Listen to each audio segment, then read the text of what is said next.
दोस्तों और बुज़ुर्गों, एमएलए फ़ारूक शाह साहब ने कुछ ऐसी बातें बताई जो मेरे दिल को छू गई। उम्मत मुस्लिमा की औरतों की कैसे उन्होंने हिफाजत की, इस वीडियो में देखिए। वीडियो पूरा देखिएगा और आगे शेयर भी कीजिएगा। आज की इज्तिमाई शादियों के ताल्लुक़ से मशवराती मीटिंग में मौजूद मेरे बड़े भाई अलहाज फिकर शाह साहब, यहाँ पर मौजूद मौलवी शकील अहमद साहब, नगर सेवक आमिर पठान, प्यारे लाल भाई पिंजारी, माजी नगर सेवक साजिद भाई शाह, निसार भाई अंसारी, हमारे दोस्त एडवोकेट रईस भाई हिंदुस्तानी, इसी तरह से आज यहाँ पर जिन्होंने मजलिस इत्तेहादुल मुस्लिमीन में शमूलियत इख्तियार की वो हमारे दोस्त, हमारे पुराने साथी इलियास सर उर्फ खन्ना, यहाँ पर मौजूद हमारी महिला team Shahida madam, Fatima madam, Parveen Bi Shaikh, Shakeela madam और यहाँ मौजूद मेरे सभी साथियों, बुजुर्गों और दोस्तों,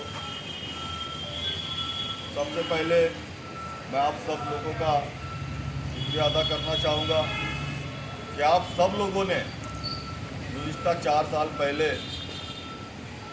मेरे लिए मेहनतें की, मेरे लिए दुआएं की, मुझे ऑटो से नवाजा और अल्हम्दुलिल्लाह उस निस्बत पर मैं हिंदुस्तान आज़ाद होने के बाद शहर धुलिया का पहला मुस्लिम आमदार कहकर चुनकर आया। साथियों, आप लोगों ने मुझे चुनकर दे दिया, लेकिन उसके बाद जब मैंने ये सोचना शुरू किया कि अब मुझे किस तरीके से काम करना है, मैंने पूरे शहर भर का जायज़ा लिया। अल्हम्दुलिल्लाह मुझे मोटरसाइकिल भी चलानी आती है। मोटरसाइकिल पर मैं हमारे जितने मुस्लिम इलाके हैं उन सब इलाकों का पहले सर्वे किया।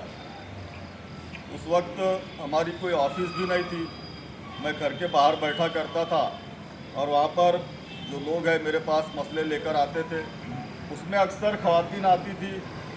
उनका बोलना ये था कि हमारा राशन कार्ड होने के बावजूद हम लोगों को अनाज नहीं मिलता। कुछ लोग ऐसे आते थे कि धुलिया शहर का जो पुराना सिविल हॉस्पिटल है वो बंद हो चुका है, हम लोगों को 7 से 8 किलोमीटर दूर शहर के बाहर हीरे मेडिकल कॉलेज में जाना पड़ता है। खास करके जो हामिला औरतें हैं, हामिला ख़वातीन को बहुत दिक्कतों का सामना करना पड़ता था। फिर कुछ बातें आई कि हीरे मेडिकल कॉलेज में जाने के बाद वहाँ पर हमको दवाइयाँ दस्तयाब नहीं हो पाती, हमको चिट्ठी दी जाती है बाहर से दवाई लेकर आओ, बाहर से खून लेकर आओ। उसके बाद जब हमने देखा कि कुछ लोग मेरे पास आए और उन्होंने ये कहा कि हम लोग जामका मौला एरिया में रहते हैं और ये बहुत गरीब आदमी है, इनकी 3 बच्चियाँ हैं और इन्होंने अपनी बच्ची की शादी करने के लिए सूद से एक गैर मुस्लिम से कुछ रकम ली थी और आज ये नौबत आ गई है कि इनके पास देने के लिए कुछ नहीं और एक खुदकशी करने के लिए तैयार हो चुके हैं और सिर्फ 40,000 रुपये का उन्होंने कर्ज लिया था। तो इन सब बातों को मैंने उसकी फहरिस्त बनाई और इन सब पर मुझे काम करना है ऐसा सोचकर अल्हम्दुलिल्लाह मैंने काम शुरू किया।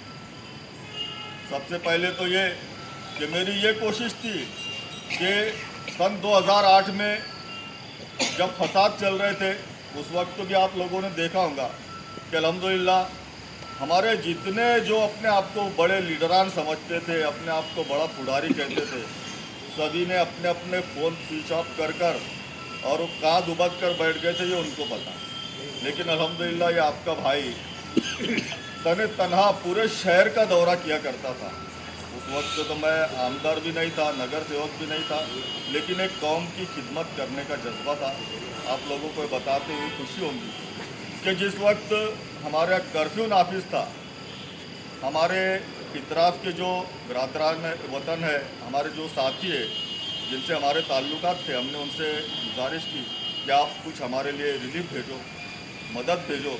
तो सबसे पहले जलगांव से हमारे लिए एक रिलीफ की गाड़ी आई और कोई तैयार नहीं था वो गाड़ी लेने जाने के लिए। अल्हम्दुलिल्लाह आपका भाई वहाँ जाकर और वहाँ से तुम लोग ये मस्जिद खाली करो, नहीं तो हम तुम्हारा ऐसा हाल करेंगे कि तुम सोच भी नहीं सकते।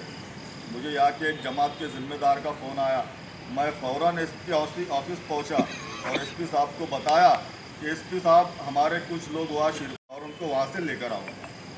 अल्लाह का करना ऐसा हुआ, एसपी ने वहाँ पर फ़ोन किया और वहाँ पर गाड़ियाँ नहीं मिल रही थी। एक वो टैक्सी जो बड़ी गाड़ी आती है मैक्स करके, उसमें हम उन लोगों को बिठाया और हम लोग देवपुर की बाउंड्री पर जाकर खड़े हुए और तमाम साथियों को अल्हम्दुलिल्लाह यहाँ पर हमारा जो रिलीफ कैंप था नेशनल स्कूल में वहाँ लाकर छोड़ा। उसके बाद ऐसा हुआ कि हमको एक शीतल होटल के पास से एक फ़ोन आया कि फारूक भाई, तुम्हारे समाज की 3-4 औरतें यहाँ पर दुखती बैठी हुई है और कुछ गैर मुस्लिम, ये साजिद शाही उस बात का गवाह है कि कुछ गैर मुस्लिम लोग उनके पीछे पड़े हुए हैं और उनकी इज्जत और आबरू खतरे में है। फ़ौरन मैं उठकर एसपी ऑफिस गया और उनको बोला कि एसपी साहब ऐसा ऐसा मामला है, हमारी इज्जत की यहाँ पर यानी अना का मसला आ गया है, आप फ़ौरन गाड़ी भेजो। उन्होंने एक वो रैपिड एक्शन फोर्स की एक छोटी मिनी बस आती है उसको बुलवाया, उसमें मैं बैठकर, मेरे साथ कोई भी नहीं, अल्लाह की मदद थी। मैं वहाँ गया तो हमने देखा तो वहाँ कोई दिखाई नहीं दिया। फिर वो साथी को मैंने वापस फ़ोन किया कि भाई मैं तो यहाँ शीतल होटल के पास आया, तो बोले पीछे जो खेत है वहाँ पर वो औरतें छुपी हुई है। बोले मैं मिनी बस के ऊपर खड़े रहा, मैंने अजान देना शुरू किया, तब वो औरतों को लगा कि ये कोई गैर मुस्लिम नहीं बल्कि अपना मुस्लिम भाई है। अजान की आवाज़ सुनकर वो औरतें बाहर निकली और बिलक बिलक कर रोने लगी। उनको मैं अपनी गाड़ी में बिठाकर रिलीफ कैंप में लाया। यानी अल्हम्दुलिल्लाह अल्लाह पाक ने ऐसी हमसे कौम की खिदमत ली। तो ये जो मामला थे, इन तमाम मामला को हल करना एक बहुत मेरे लिए एक चैलेंज था, लेकिन आप लोगों की जो मेहनतें थी, आप लोगों ने जो मेरे लिए मेहनतें की थी, जो माँ बहनों ने मेरे लिए दुआएं की थी, उसको मद्देनज़र रखते हुए मैंने ये तय किया कि इंशाअल्लाह ताला जिन लोगों ने मेरे लिए दुआएं की है, जिन लोगों ने मेरे लिए मेहनतें की है, मैं आज ये वादा करता हूँ, ये अहद करता हूँ कि इंशाअल्लाह ताला उनने जितनी मुझसे उम्मीदें लगाई है उससे ज़्यादा थे। उस वक्त नागपुर के अधिवेशन में उद्धव बाला साहेब ठाकरे उस वक्त के मुख्यमंत्री थे। उनसे जाकर हमने ये कहा कि पूरे राज्य में मुसलमानों के हालात बहुत बदतर होते जा रहे हैं और हम आपसे गुजारिश करते हैं कि देश भर में चाहे कुछ भी हो, लेकिन महाराष्ट्र में सीए और एनआरसी लागू नहीं होना चाहिए। अल्हम्दुलिल्लाह उन्होंने हमारी बात को कबूल किया और उसी वक्त हमको एक आश्वासन दिया कि चाहे कहीं कुछ भी हो, लेकिन हम महाराष्ट्र में सीए और एनआरसी को नाफिज नहीं होने देंगे। उसके बाद साथियों, यहाँ हमने देखा कि जो पहला हमारा मसला था कि हमारी गरीब माँ बहनों को अनाज नहीं मिलता था, उसका हमने एक प्रोजेक्ट तैयार किया।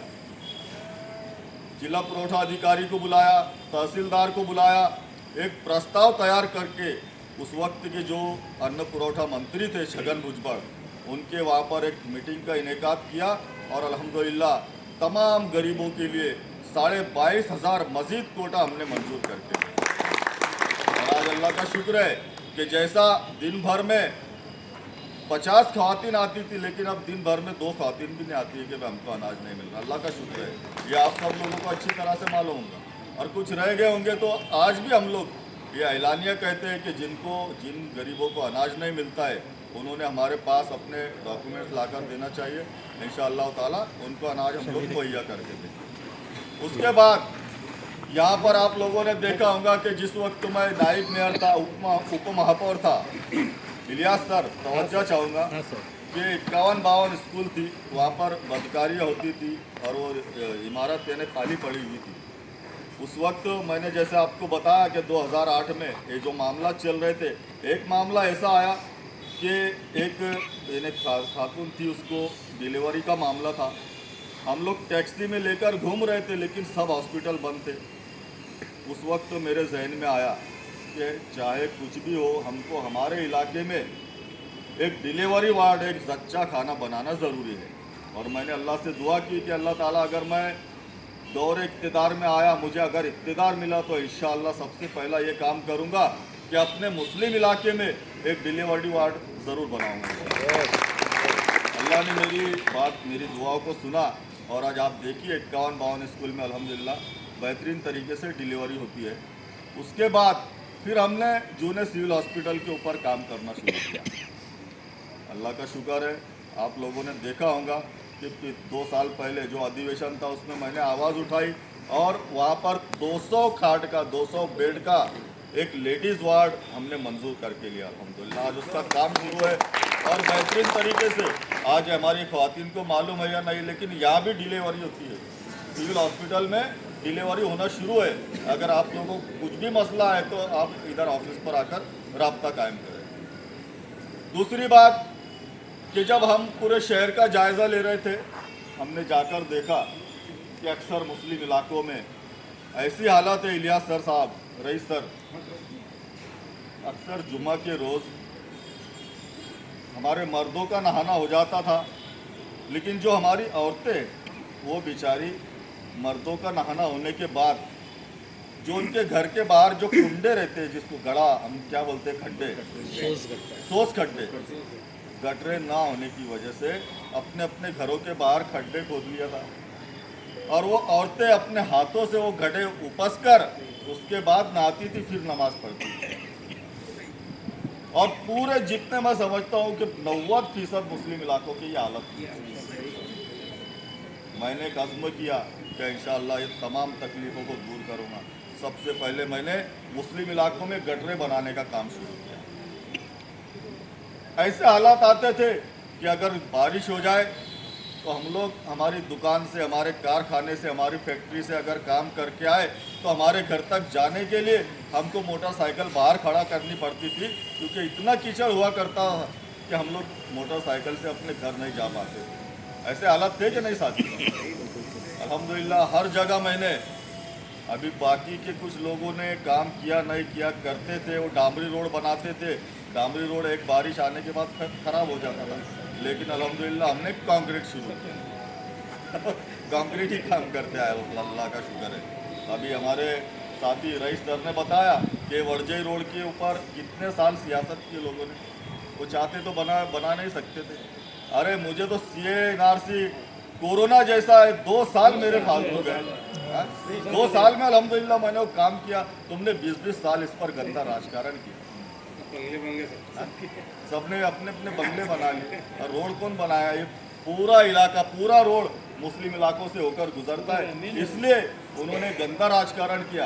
उन्होंने बनाए होंगे दूसरे रोड, लेकिन ये सिर्फ मुस्लिम आबादी से होकर गुजरता है, इसलिए इस रोड को नज़रअंदाज किया गया। और अल्हम्दुलिल्लाह मैं तो अपनी खुशकिस्मती समझता हूँ, हो सकता है कि अल्लाह पाक ने मुझे इसीलिए आमदार बनाया कि जितने मुस्लिम इलाके जहाँ पर काम रुके हुए उन तमाम इलाकों के तरक्याती काम मैं कर सकूँ, अपना वर्जई रोड बना सकूँ। उसके बाद जो सियासत हुआ करती थी, आप सब लोगों को मालूम है कि एक मरतबा कदम बाणे ने 10 लाख रुपए वो कब्रस्तान के वाल कंपाउंड के लिए दिया। 3 इलेक्शन लड़ा उस पर, 3 इलेक्शन 10 लाख रुपए में। अरे वाह, या अल्लाह का शुक्र है, करोड़ों रुपए की लागत से हम लोग कब्रस्तान के काम कर रहे हैं। आज मैं आप लोगों से गुजारिश करूंगा, हमारी माँ बहनें बैठी है, हमारे भाई बैठे, अभी इलेक्शन का दौर शुरू हो रहा है और जो हमारे विरोधक है, मैं तो समझता हूँ उनकी हिम्मत नहीं हो रही आप तक आने की, लेकिन उनके दलाल आएंगे आपके पास, आएंगे उनके दलाल। और आप लोगों से मैं गुजारिश करूंगा कि उनसे सवाल कीजिए अगर मेरे मुकाबले में किसने 1% भी काम हमारी कौम और हमारे समाज के लिए किया हो तो आप उसको वोट दे सकते हैं।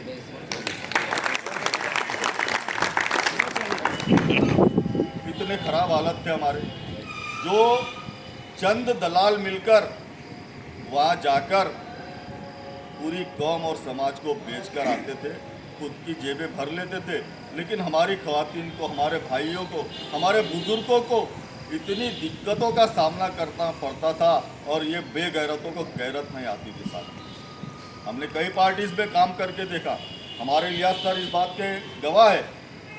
हर पार्टी में हमने काम करके देखा, लेकिन उसका हमने सिर्फ एक नतीजा अख्ज़ किया कि ये लोग मुसलमानों को सिर्फ वोटों के लिए इस्तेमाल करते हैं। ये लोग नहीं चाहते कि मुस्लिम इलाकों में काम हो, मुसलमानों की तरक्की हो, ये कभी नहीं चाहेंगे। इसलिए कभी अपना निधि, आप लोगों ने सुना था कभी कि मुस्लिम इलाकों में आमदर निधि से ये रोड बना, आमदर निधि से ये गटर बनी। आज अल्हम्दुलिल्लाह देखिए, जो हमारा एक सबसे बड़ा मुस्लिम इलाका है, जिसमें मछली बाज़ार से लेकर इतराफ़ के अंसार नगर, दिलदार नगर, मौलवीगंज, माधवपुरा, ये सब नजम नगर के जितने इलाके हैं वहाँ पर पानी की किल्लत होती है। उसके लिए हमारे बड़े भाई हाजी फिकर शाह साहब ने हमको हुक्म दिया कि फ़ौरन वहाँ पर एक पानी की टाकी तामीर की जाए, और आज अल्लाह का शुक्र है, पानी की टाकी का काम शुरू हो चुका है। और पानी की टाकी के लिए 1.5 करोड़ रुपए हम लोग ने मंजूर करके दिए, और मैं समझता हूँ कि 4 से 5 महीने के अंदर वो टाकी तैयार हो जाएंगी, और इंशाल्लाह हमारे जितने लोगों को जो पानी का मसला आता है वो हल हो जाएगा, वो ख़त्म हो जाएगा। अभी हमारे सर ने, रईस सर ने बताया कि अल्हम्दुलिल्लाह ऐसा कोई फील्ड हमने छोड़ा नहीं। एक शायर का शेर है कि दश्त तो दश्त है, दरिया भी ना छोड़े हमने, दश्त तो दश्त है, दरिया भी ना छोड़े हमने, बहरे जुल्मात में दौड़ा दिए कूड़े। चाहने वाले आते थे, उनको ये उम्मीद थी, एक आस थी कि जो 50 सालों में नहीं हुआ, आज अल्हम्दुलिल्लाह अपना आमदार है, मुस्लिम आमदार है, और वो हमारे काम करके देगा। आपको बताना चाहूँगा आरवी का मामला, कि वहाँ पर जो कब्रिस्तान है, वहाँ पर चारों तरफ से दीवारें नहीं थी, कब्रों की बेहुरमती होती थी, जानवर घुस जाया करते थे। वहाँ के लोगों ने बोला कि हम 30 साल से कांग्रेस को वोट देते आ रहे हैं, और हर इलेक्शन के वक्त जो कांग्रेस का उम्मीदवार हमारे पास आता था, हम उससे पहली मांगनी ये करते थे कि हमारी कब्रिस्तान को वाल कंपाउंड कर दे। वो हमसे झूठे वादे करते थे, वोट लेकर चले जाते थे, लेकिन अल्लाह का शुक्र है, हमको वहाँ के वोटों की लालच नहीं, लेकिन अपना फ़र्ज़ अव्वल समझकर इलियास सर, यहाँ इतराफ़ के जितने गांव है मैं आपको बताना चाहूँगा, सोनगिर, न्यालोद, अरवी, नेर, वड़ने, सिंधखेड़ा, ऐसे कई कब्रिस्तान हैं जहाँ के वाल कंपाउंड के लिए अल्हम्दुलिल्लाह हमने पैसे मंजूर करके वहाँ काम शुरू हो चुका है, और कहीं कहीं काम मुकम्मल हो चुका है। दूसरी बात ये थी, अक्सर त्योहारों के ऊपर जो हमारी घूमने फिरने के लिए बाहर जाया करती थी गैर मुस्लिम इलाकों में, वहाँ पर फालतूगिरी होती थी, तो मैंने सोचा, हमारी बहन फातिमा मैडम ने बताया कि आमदार साहब अपनों को अपने इलाके में एक हमारी औरतों के लिए एक बगीचा बना कर दो। मैं बोला ठीक है भाई। उसके बाद हमारी साली साहिबा शाहिदा मैडम, उन्होंने भी लगा दिया जोर, बोले हाँ, बोले हमको करके दो। मैं बोला इंशाल्लाह करके देता हूँ। आज अल्लाह का शुक्र है, मदरसा सुल्तानिया के सामने 1 करोड़ रुपए की लागत से हमने एक वाल कंपाउंड किया तैयार। वहाँ पर एक अम्यूजमेंट पार्क का काम शुरू हो चुका है। इंशाल्लाह 3 महीने के अंदर वो गार्डन, वो बगीचा सिर्फ खवातीन और बच्चों के लिए हमने तामीर किया, और वो बगीचा इस तरह से बना रहे हैं इंशाल्लाह कि आसपास में कहीं भी घूमने जाने की ज़रूरत नहीं। बाहर के लोग वहाँ आकर देखने के लिए ये नहीं करेंगे कि भाई कितना बेहतरीन बगीचा यहाँ पर आमदार साहब ने बनाया है। दूसरी बात, अभी हमारे इलियास सर ने बोला, हमारे जो निजाम दादा कहाँ बैठे, निजाम दादा, हाँ मेरा बड़ा हुआ कि निजाम दादा ने हमको बोला था कि भाई हमारे बच्चों के खेलने के लिए हमको एक प्लेग्राउंड होना, 1.5 करोड़ रुपए फ़ौरन उनके बोलने पर मंजूर किया। उनके घर के सामने एक बहुत बड़ा ओपन स्पेस है और वहाँ पर प्ले ग्राउंड मंजूर करके इंशाअल्लाह ताला 8 दिन में उसका काम उद्घाटन हम लोग शुरू करेंगे इंशाअल्लाह ताला। दूसरी बात, इलियास सर ने बताया कि बच्चों को अच्छी तालीम मिलनी चाहिए, उस पर हमने काम करना शुरू किया। और आप बताइए सर कि आज तक किसी आमदार ने बच्चों की तालीम के ताल्लुक से नहीं सोचा, बच्चों के रोज़गार के ताल्लुक से नहीं सोचा। हमने बच्चों के रोज़गार के लिए एक मेड़ावे का आयोजन किया। अल्हम्दुलिल्लाह उसमें 2200-2300 बच्चों को मुफ्त में नौकरी हासिल हुई। उसके बाद अभी पूरे शहर में चार जगह अल्हम्दुलिल्लाह स्टडी सेंटर बना रहा हूँ। उसका वर्क ऑर्डर भी हो चुका है। अभ्यासी का जहाँ पर स्टडी सेंटर जहाँ बच्चे पढ़ेंगे उनसे किसी तरह की फीस नहीं ली जाएगी और बेहतरीन तरीके से वो अपना मुतालिया कर सकेंगे और आगे तरक्की करेंगे इंशाअल्लाह। ऐसे 4 स्टडी सेंटर हमने मंजूर किए। अनकरीब उसका काम शुरू होने वाला है।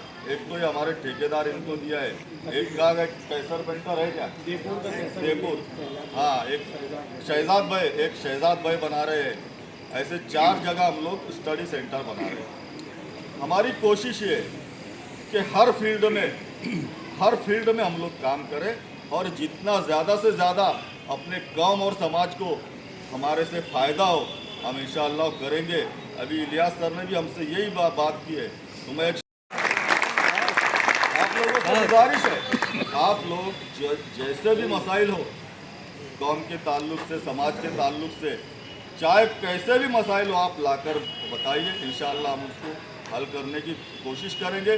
आप लोगों ने पहले के आमदार देखे होंगे, लेकिन ये आमदार आपका अपना है और ये आमदार को मिलने के लिए आपको बीच में कोई वसीला लगाने की ज़रूरत नहीं, या तो अपॉइंटमेंट लेने की ज़रूरत नहीं। और मैं पूरी ईमानदारी से हफ्ते में 2 दिन मुंबई जाता हूँ, वहाँ पर अपने शहर के लिए जितना ज़्यादा से ज़्यादा काम मंजूर करवा सकूँ उसके लिए कोशिश करता हूँ। उसके बाद पूरे 5 दिन मैं यहाँ बैठकर आप लोगों के मसाइल सुनने के लिए यहाँ पूरा वक्त देता हूँ।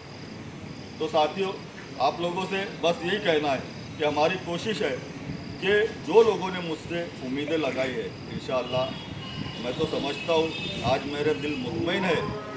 क्योंकि कुछ लोग बोलते हैं कि भाई आमदार साहब ने तो कुछ वादे नहीं किए थे, लेकिन हमारी उम्मीदों से बढ़कर काम करें और इंशाअल्लाह अभी ये जो मेरे काम हुए उससे डबल के काम अभी होने बाकी है। इंशाअल्लाह उतने काम हमने मंजूर करके रखे हैं।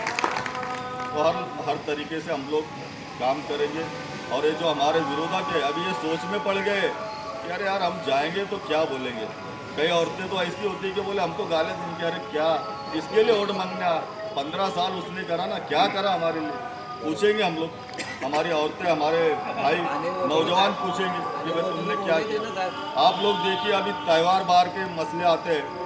आज बेहतरीन तरीके से हमारे यहाँ बकरीद बनाई जाती है, किसी को किसी तरह के मसाइल पेश नहीं आते, उसके लिए हम लोग पूरी कोशिश करते हैं। आज जश्न ईद मिलादुन नबी कल बेहतरीन तरीके से ज़ोरों शोर से मनाया गया। अल्लाह का शुक्र है कि किसी को हमने कोई तकलीफ़ नहीं होने दी। हर तरीके से हम काम करेंगे। अजान हो रही है, अपनी बातों को खत्म करता हूँ। ये जो इज्तिमाई शादियाँ मुनक़िद की गई है, आप सब लोगों को जिम्मेदारी देने के लिए यहाँ आज बुलाया गया है। इंशाअल्लाह आप सब लोगों को जिम्मेदारी दी जाएंगी। जिसको अगर खुद होकर अगर बोले भाभी तुम भी बोला है कि मुझे क्या होना है, ऐसा तो सबको जिम्मेदारी दी जाएंगे इंशाअल्लाह।